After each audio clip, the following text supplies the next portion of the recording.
which he currently serves. So let's give a warm welcome to Lion Gary Stevens.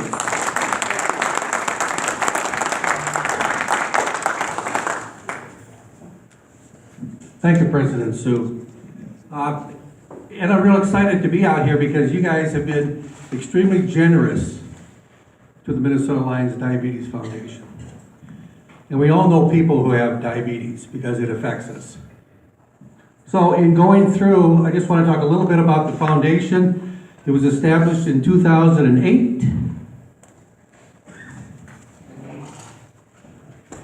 So Lions International is entering into its second century, and they have changed a few of the things that they want to become involved with.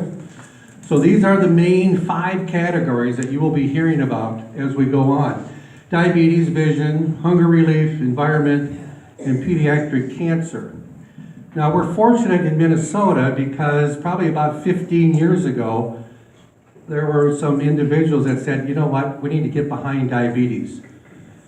So we are ahead of the curve here in Minnesota than a lot of other places that are, internationally. Mission statement. Our purpose is to raise funds, collaborate with partners to fund diabetes research, provide education on diabetes, and sponsor some preventative health. So, what is diabetes? Well, it's a chronic disease in which the body either cannot produce insulin, or the insulin that it's producing, it just isn't working the way that it's supposed to. So what is insulin? A hormone that controls the amount of glucose or sugar that we have in the blood. The body has to have insulin in order to use sugar as an energy source. And diabetes leads to high blood sugar levels, which will damage organs, blood vessels, and nerves. The pancreas. One of the main purposes of the pancreas is to release hormones into the digestive system. So that's where we get insulin. That's what the pancreas is designed for, is to release insulin for us. In a healthy body, when the blood sugars get too high, then these special cells in the pancreas, which are called beta cells, they release the insulin, and that's what it helps convert that into energy, and it either stores it as energy or as fat. So this causes the blood sugar levels to go back down to what normal is. So type 1 diabetes is the immune system mistakenly attracts and kills off these beta cells. So a person with type 1 diabetes, pancreas is not doing anything that it's supposed to be doing. It's not releasing any insulin into the system. So the sugar is building up in the blood instead of being used for energy. This usually starts out in childhood. That's why we used to call it juvenile diabetes. It is always treated with insulin. It can't be treated with anything else. You have to have insulin in order to treat it. So type 2 diabetes is a little bit more complex. So that's where the pancreas, it is not efficiently doing the insulin what it's supposed to be doing. So the sugar is building up. About 90% of people out there that have diabetes, it's diabetes 2 as opposed to diabetes 1. And depending on the severity, sometimes it can be managed through physical activity. Sometimes it does require medication. Then we have something now that's called prediabetes. So like the slide says, wouldn't it be nice if the human body had an early alert system to tell us that, you know what, you might be getting diabetes. So there are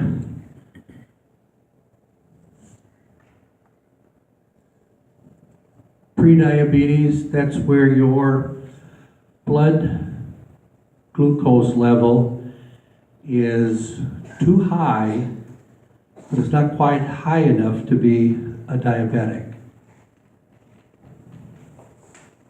Now, the good news on prediabetes is you do have the ability that you can control it.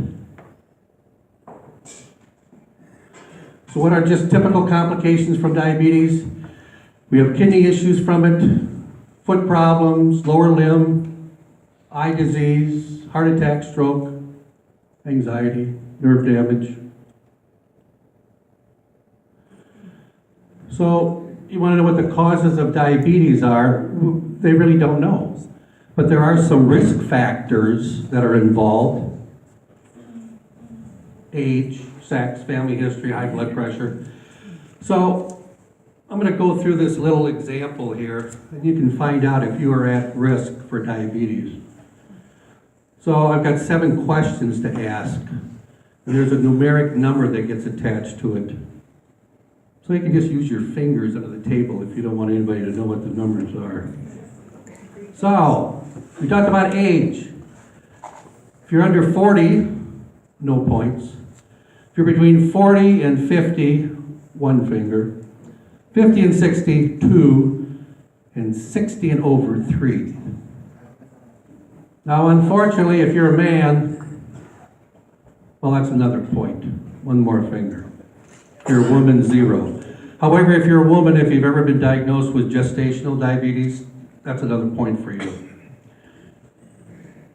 Family history. If your mother, father, sister, or brother have had diabetes, that's 1 more finger. High blood pressure, 1 finger for yes. No, 0 fingers. Physically active. Well, you know if you're either physically active or not. If you're not physically active, add another point to it. And then weight category.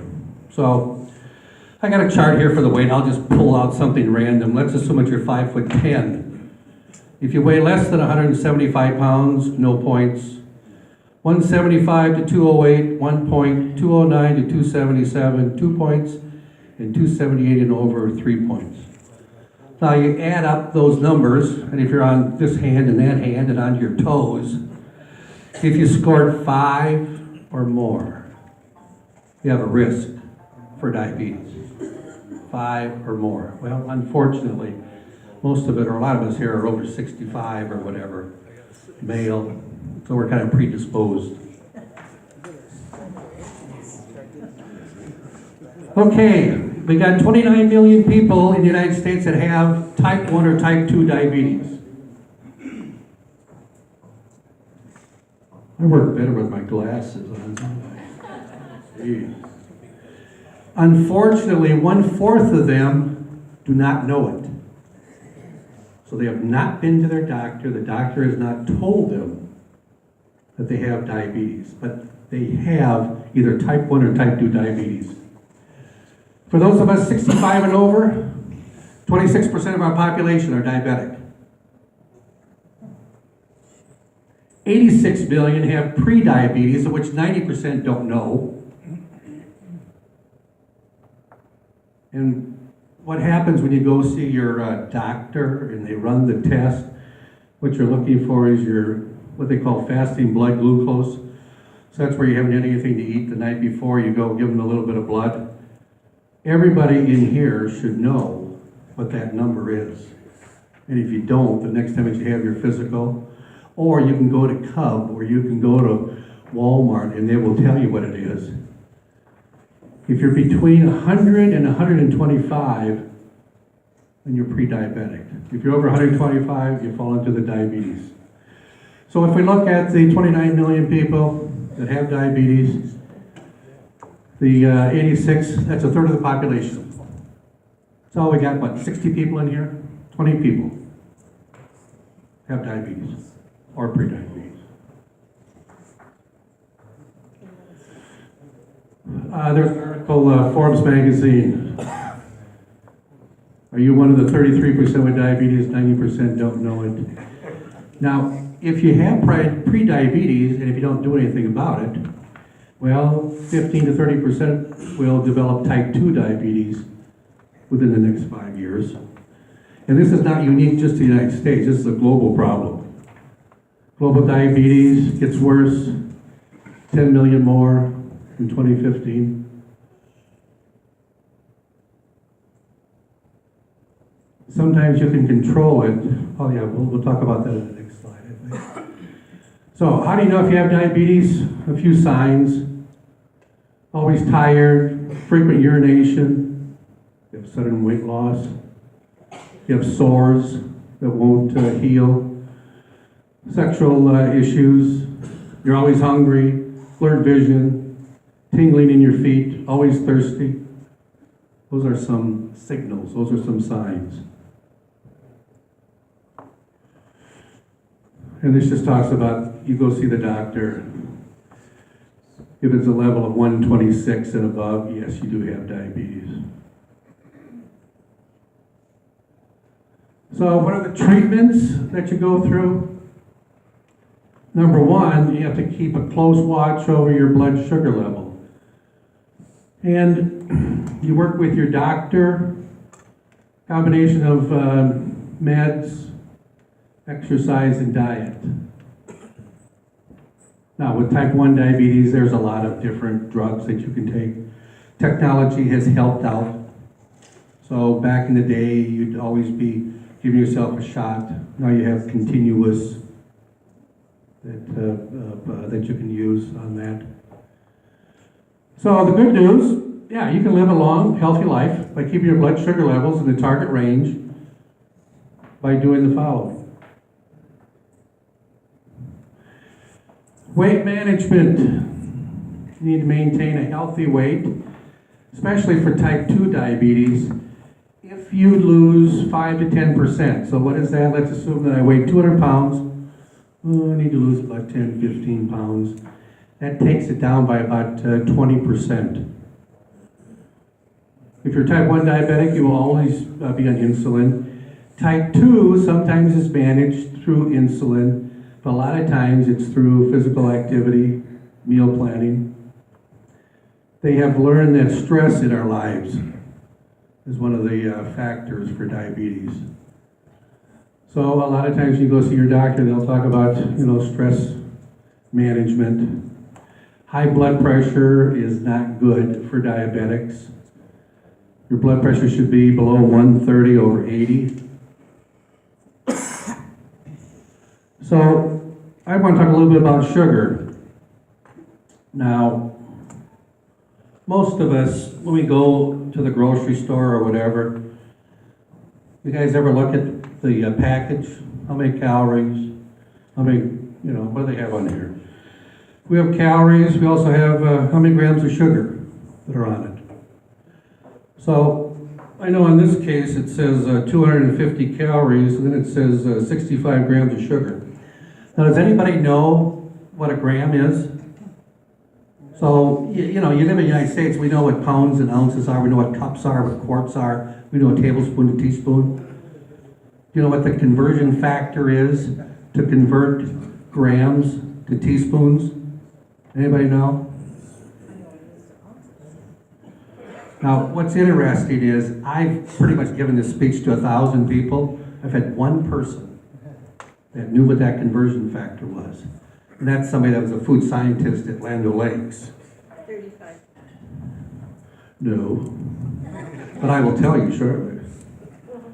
So unfortunately, we read these labels, but we don't know what it really is saying. So if there's only one takeaway that you leave here with tonight, the conversion is 4.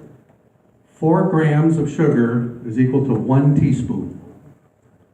So if something says that it has 20 grams of sugar, 20 divided by 4, that's 5 teaspoons that we have in it. So where does this become important? Well, once again, I had said that the pancreas is over there to give insulin to individuals. So do you know how much sugar that the pancreas is capable of taking care of in a given day? This is what the American Heart Association says. For men, 9 teaspoons. There's 9 teaspoons per day. That's what your pancreas is designed to take care of. For women, unfortunately, it is 6 teaspoons. So, remember when I said about this, how many grams were in it? 65? 65 divided by 4. What's that, about 15? That's just in this. That's 1 serving. And once again, your pancreas, to work efficiently, is supposed to be doing 9 teaspoons for men, 6 teaspoons for women. Oh, and then also 25 grams or 6 teaspoons for kids.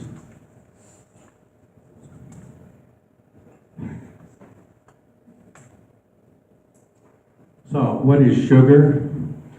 Well, there's about 50 different names for sugar. We've got agave and corn syrup and honey and malt syrup and brown sugar. We got cane juice and high fructose corn syrup. So we have a lot of things that you find in the grocery store.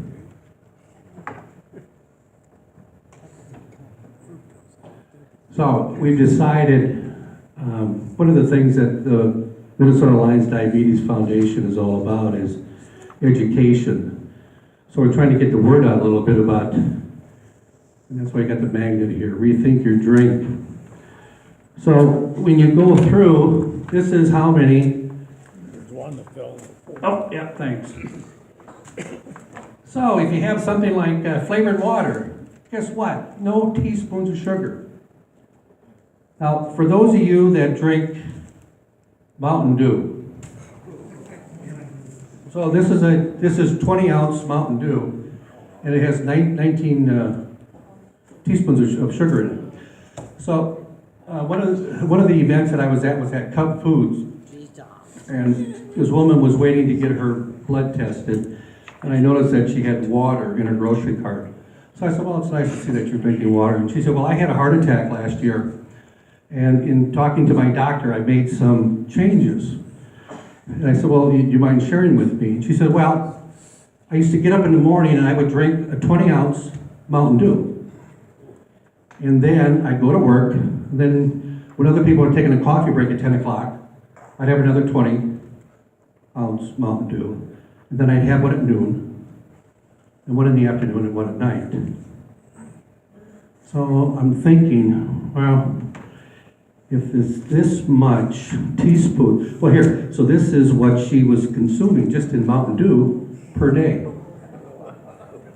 So this is 116 teaspoons, which is 2.5 cups. And once again, that pancreas is working like crazy. So no wonder the thing gets overworked.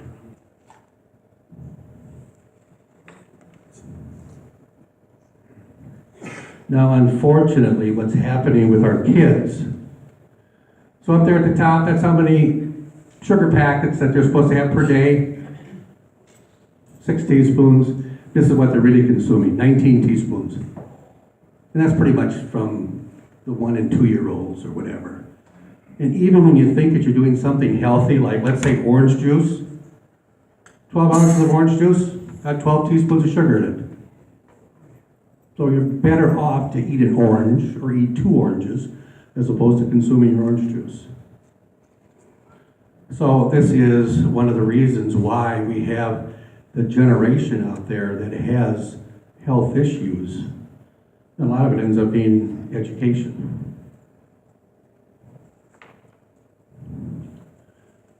Well, I guess I picked this one up just because it's a local company.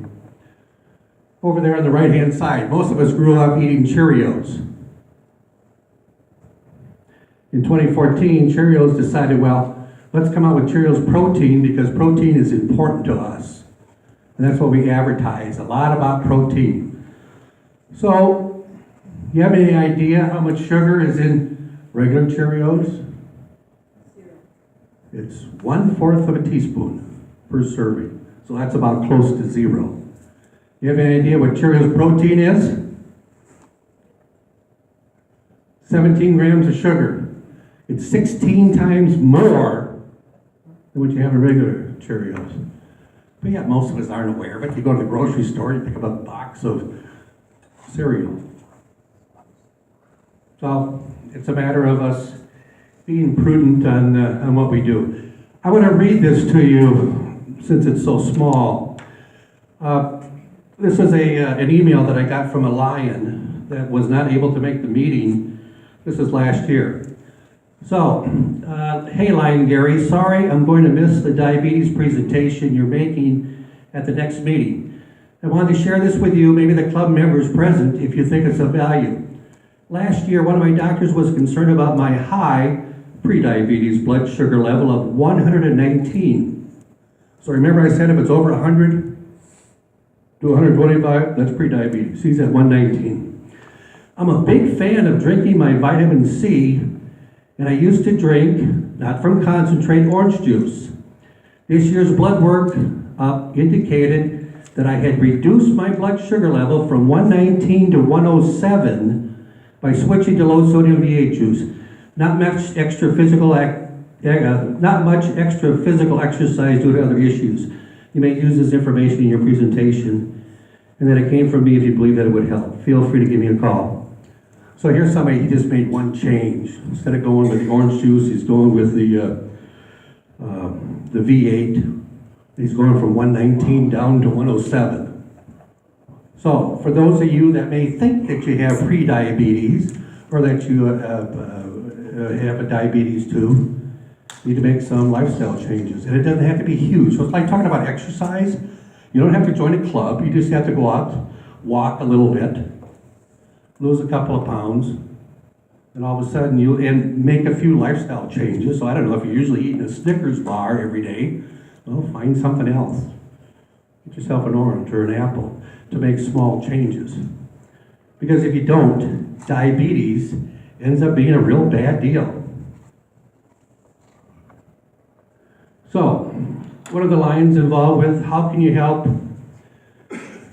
Provide public awareness, need for research, education, preventative health screenings at community events. Volunteer at a Walmart or Cub. So throughout the state of Minnesota, we're working with Walmart 3 times a year. Cub, we're getting that up and running. And then in outstate, some of the other trustees out there are working with their own local grocery stores or whatever. So what we do with Cub is that we set up a table out front. And then, Lions are always good about talking to people, so we encourage individuals, hey, why don't you go over and get your blood sugar tested? And if you do, you can get a drawing and you can get a Fitbit. Oh, and by the same token, we'll give, and we always give them something. Here's a water bottle, here's whatever. And every time that we do this, there are people over there that did not know that they had diabetes that will find out, you know what, maybe you need to go see your doctor and make a change. And then obviously we want you to donate to the Minnesota Lions Diabetes Foundation. We are a 501c3, so you can give us, money, out of your own pocket if you want to. And the money that we have goes to the University of Minnesota. And I don't know how many of you have been to the event. We have this event every March. So this will be our 10th annual Minnesota Lions Diabetes Foundation University of Minnesota event. They'll be held on Saturday, March 23rd. And I think in last month's Informer, and I know in next month's Informer that there will be the invitation there. So what happens at the University of Minnesota, that's where the research scientists are that are working on finding a cure for diabetes. And it gives you the opportunity to actually meet with these individuals. You can hear about the projects that they're working on that you are financially supporting. And then they have one-on-one afterwards so that you can talk to them about what it is that they're specifically doing. University of Minnesota is a top-notch organization as far as research in diabetes is concerned. So I was over there 2 weeks ago with an international director who had come into town. He and his wife, they had a son who was diabetic. We went over there to take the tour, and what was supposed to be a 60-minute tour ended up being 2.5 hours that they spent. And now he happens to be from New York. He was incredibly impressed with what we, as the Minnesota Lions Diabetes Foundation, is doing and what the University of Minnesota is doing. So that should eventually help us down the road, especially since he was the international director. This is what we call Catch the Dream, Life Without Diabetes. That's our tagline. So who's the face of diabetes? Well, it's people right here in the room. So here's Thomas on the left. Now this picture was taken about 3 years ago, so he's a little bit older now. He's type 1 diabetic, found out when he was 3 months old. Bonnie, over on the right, she's with one of the Lions clubs in New Ulm, and the two of them, they go out and they give speeches. And actually Thomas was I think he was at 4 midwinters this past year. So, I don't know how many of you remember Don. I think he was a member of Maple Grove. But it was 2 years ago, we were having a fundraiser, and if you gave us $100, well then we would put you on the calendar. So I got this email. It says, Lion Don has diabetes. He's just recently one leg removed to the knee. I believe all toes have been removed on his other foot. He's having a lot of trouble. Lion Don is one of those lions you'd like to clone. He's also Rotarian. We don't hold that against him. You name it, Don is there and has been for years. So sad in his diabetes. So when I got back, I think it was probably Jan that had sent that to me. When I got back to her, she said, well, unfortunately he passed away. So, cause of diabetes. Okay, any Q&A? Any questions? Yes? I've heard that now they're starting to talk about type 3 diabetes, which is tied to Alzheimer's. Right, yeah. Do you have any input on Not a lot. They've got type 3 diabetes that they're thinking that there's a tie-in with Alzheimer's, and there's a type 4 that they had just talked about with the research. But diabetes is just a tough deal, and they seem to learn more about it all of the time. And the more research that they do, hopefully the better off that we are to try to find a cure. Now when you do talk to the people over there, a lot of them think that they're getting pretty close to a cure. So that's what I'm hoping in my lifetime. I just turned 70, so hoping to stick around another 25 years and that they'll find something, because it's a bad deal. Now, by the same token, there are people out there that have been diabetic for 70 years or whatever, and they're still, they still keep on going. And there are those that we've heard about before that you get diagnosed, you're 18 years old, not going to do anything about it, and they die when they're 20 or whatever, because it's a bad deal. Yes? Do you think that insulin pumps are helping quite a few people? Yeah, they are, because what would happen with some of those people, instead of having to give that friggin' shot all the time into your stomach, now with the insulin pump, it ends up being continuous. One of the things that they're working on at the university that we help fund is an artificial pancreas that they would have the ability of implanting. So I'm excited to be over there in March and hear this young man where he's talking about that. But yes, and technology has helped out great on that. And even I had talked to a father, and one of the problems that you have with your kids being type 1, they want to lead a relatively normal life, so you want to have a sleepover somewhere. Well, I don't know, I can't trust them on a sleepover because, so now you have the ability on my smartphone, I can take a look at what those numbers are, and if it looks like, Junior is having an issue. So technology has helped out on that, and the pump, absolutely. Yeah, good question, thanks. Anything else? Yes, Carol. Gary, is it or is it not true that when you go into Edward and you're physical, do they test you for diabetes automatically or not? With the healthcare system being what it is,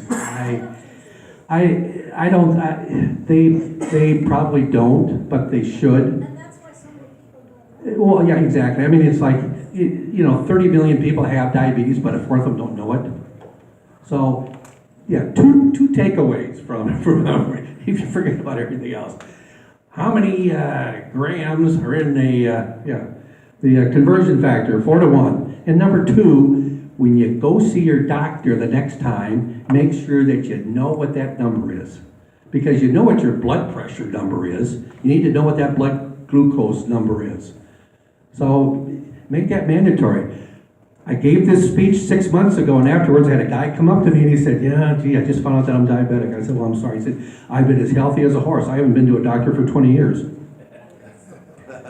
Well, yeah, but maybe if you would have gone to the doctor. So, you can't make somebody go out and have your physical or whatever, but yeah, you need to know what your blood pressure number is, what your cholesterol number is, and what this blood glucose is. Is the blood glucose number the same as triglycerides that they tell you about in your blood drawn or not? Is that Now, that's more along the lines of cholesterol. okay, I always get the cholesterol and I know. triglyceride number, but never. Yeah. That's the everyday tips, right? That we take The, when we take our, test our. I don't think that it comes up with triglycerides. I think that's, No, but what you're talking about. oh, yes, right. That's the one we take every day. Right, yes, for those of you that are diabetic, right. But for those of you that don't know if you're diabetic or not, well, next physical, tell that doctor, hey, I want that blood glucose number. Yeah. I'm just curious if it's possible to reduce your glucose level from type 2 diabetes down to pre-diabetes. Yeah. So for there, 'cause Yeah, it is. I know you're saying you could manage it with a good appetite or a good, you know what I mean. But Yeah, no, one I don't follow, right? right. Yeah. Oh, absolutely. Yeah. Right. And there are plenty of cases out there. It's not like once you hit that, you're there's No. going back. Now, if you're a type 1 diabetic, sorry, because that pancreas isn't doing it. But type 2, that pancreas is, a little bit in, a little bit out. So they'll usually tell you that you can manage it. You need to, typically lose weight. That ends up being part of it. Lose weight. It's the same stuff that we hear about everything. Same with blood You need to pressure. have yeah. Don't drink. Yeah, eat less, don't smoke, cut back on alcohol, Yeah, exercise. But by the same token, you don't have to be out being a marathon runner. You just need to go out and walk a little bit. Make some healthy lifestyle changes. Yes? Are some of these things at the U of M related to like the human genome and some of those things where they're using genetic material to help with the pancreas or recreate pancreatic tissue or any of that or? Well, both yes and no, I guess. One of the main things that they're working on over there is when I talk about those beta cells that the pancreas is not doing a good job. I think eventually, as we go on, that whole gene splicing, the DNA might have a lot of variables or might take care of a lot of issues that are out there. One of the things that they're working on is having the ability to transpose those beta cells from pigs into humans, and then also into the primates, into the humans. So they're working on that. Now, the other trustee from 5M5, Dave Thone, 10 years ago, he was involved with a project at the University of Minnesota, and he was a recipient from 3 donors. And that was successful enough, so the last time that he saw his doctor said, I don't know what to do with you because you were diabetic and now you're not diabetic. So they're able to harvest these beta cells. Now, the problem with that is you have to have 3 people die in order to get that. So there aren't enough donors, let's say, that are out there. So that's why they're working on the pigs. They're working on the monkeys. Because there's an endless supply of, they got these big fat pigs over there that have a lot of beta cells in them. But I think, maybe eventually. Anything else? Larry, what happened to the big island thing? About 15 years ago, everybody was cheering because, hey, we're just Right. about there, we got this thing. Right. You don't even hear about it. Yeah, that's a good question. Maybe I'll bring that up at the next, they still have that, part of the issue are the rejection, or the You have to be on rejection drugs, and those are pretty tough at this point in time. I think that's, part of it. But yeah, I need to have an update on that. Yeah, it was. And now I know that they're working on primates over there, on the monkeys. Yes? A good friend of mine, who is type 1 diabetic from the age of like 3, I think, Okay. had diabetic retinopathy, lost vision in the left eye, had many times of diabetic shock syndrome, went through the U of M and had a pancreatic cell transplant, several different things done. Okay. Went through all of the rejection drugs and things. She's my age, mid-50s, and she is no longer diabetic. Oh, really? Oh, Which nice. is amazing. And Nice. she does talk. Does she? Talks. Yeah. U of M, but Yeah, that's- it's amazing what they can do. Yeah, they are one of the leading ones out there in the, worldwide. And there's so much that they have to go through to get this stuff approved. So when I was over there, they were talking about some of to get things approved by the FDA. Yeah, it takes years. And they said, well, we're over 100,000 pages of documentation. So that's why you'll hear, gee, if you go to Russia, if you go to Mexico or whatever, they got some magic drugs that are there. Well, maybe they do, maybe they don't, if you want to be a guinea pig. But, here in the United States, we got some pretty rigid, procedures. Well, yeah, I like that. That's good. Yeah, we like to have those success stories. Other questions? Well, once again, I really do, the Minnesota Lions Diabetes Foundation really appreciates you guys here in Rogers because you've been very philanthropic and given us the money that we give to the University of Minnesota. And honestly, if any of you want to really see these passionate research scientists, so there will be 4 of them that'll be there. And these people, they pretty much have the ability to talk. Sometimes they talk at this level, but they can talk down at our level. And the nice thing about Lions, with the monies that we give them, they use that as seed money to work on certain projects. And once these projects get going, well, then they're able to, get some, big dollars from, National Health Institute and whatever. But they are very, very thankful for what Lions have done for them. So yeah, you guys need to give yourself a pat on the back for what you do for diabetes. Anything else? Well, thank you once again.